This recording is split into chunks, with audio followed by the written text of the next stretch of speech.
And we check in again with two people who've helped us keep up with the continuing crisis. Arjun Makhijani is an engineer specializing in nuclear fusion. He's the president of the Institute for Energy and Environmental Research. Kenji Kushida specializes in Japanese studies at Stanford University. Welcome back to both of you. Arjun, first, let me start with you. How serious are these new revelations about the water contamination? Well, the last time we spoke, we talked about the leak, and there were radiation levels that could give a worker an annual radiation dose in 12 minutes. Well, more recently, there have been reports that the radiation levels near another tank are 1,800 millisieverts per hour. This is an extremely high level of radiation. A few hours basically constitutes a lethal dose.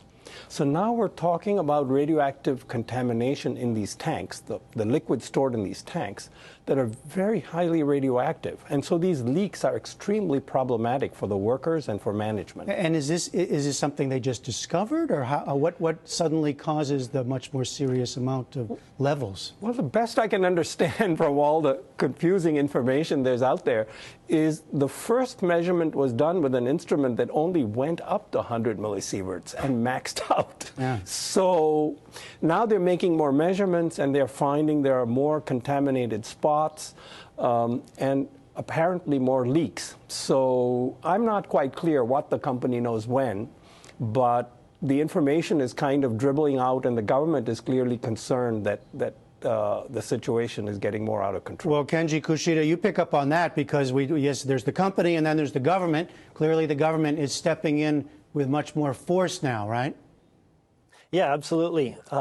Because the next election in 3 years is going to definitely reflect their response on this nuclear issue, because they're essentially a pro-nuclear party that just won a landslide election. And so if they can't credibly manage the operator's rescue efforts, and the operator, which clearly seems to be unable to deal with the worst parts of the situation, then the government is on the hook.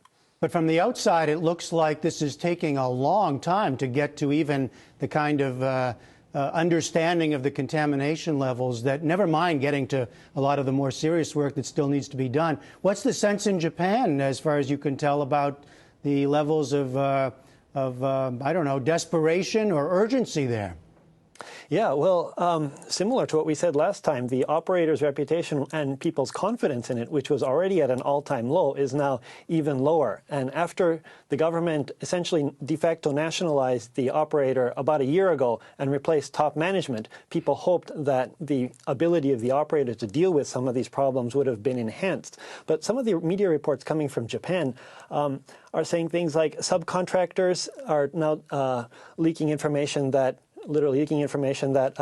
the tanks, 1,000 or so tanks that they put together in great haste under severe cost pressure from TEPCO, which was before it was nationalized, right after the disaster, they were put together with bolts, but not welded together.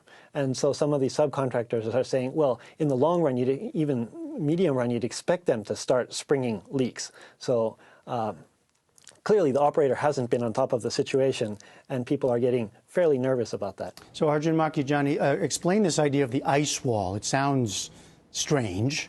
How exactly would it work, and how much has it been tried before? Well, I don't know that an ice wall like this has been tried before.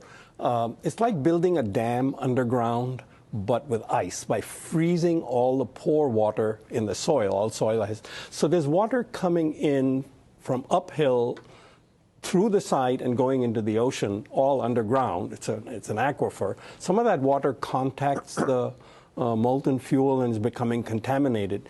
And they hope to freeze the soil basically with a giant freezing machine, just like your freezer at home. They put cooling coils in the soil, lots and lots of them.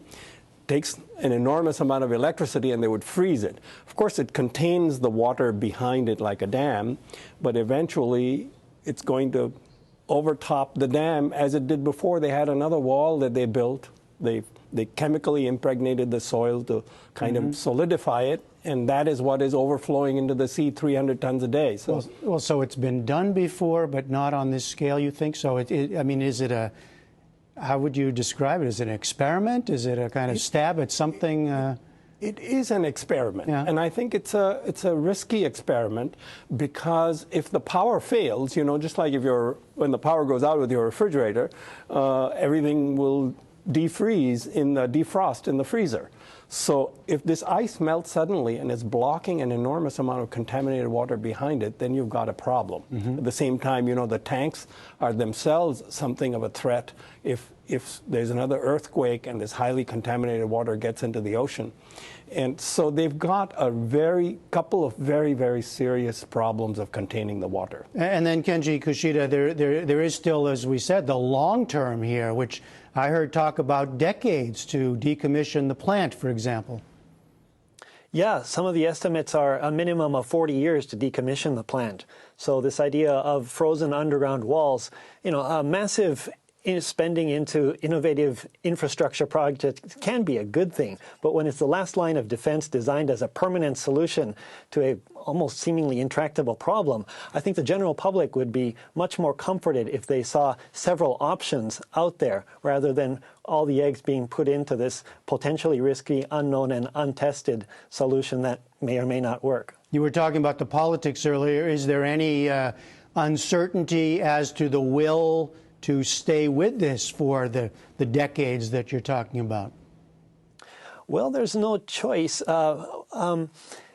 Given that the party is pro-nuclear and that they do not face elections for 3 years, their interest is definitely to do whatever possible, because if this gets truly out of hand in a much greater sense than now, then their heads will be on the chopping block in the next election.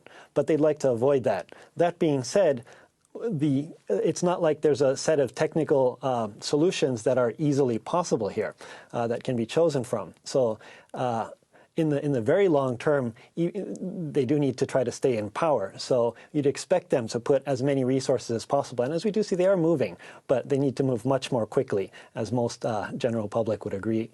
All right, Kenji Kushida, Arjun Makijani, thank you both again very much. Thank you very much. Thank you. We need to get subscribed and get this unity stronger and beat YouTube at their own game. Okay, that's what this is about. Like I say, go to the remix button, hit the remix button.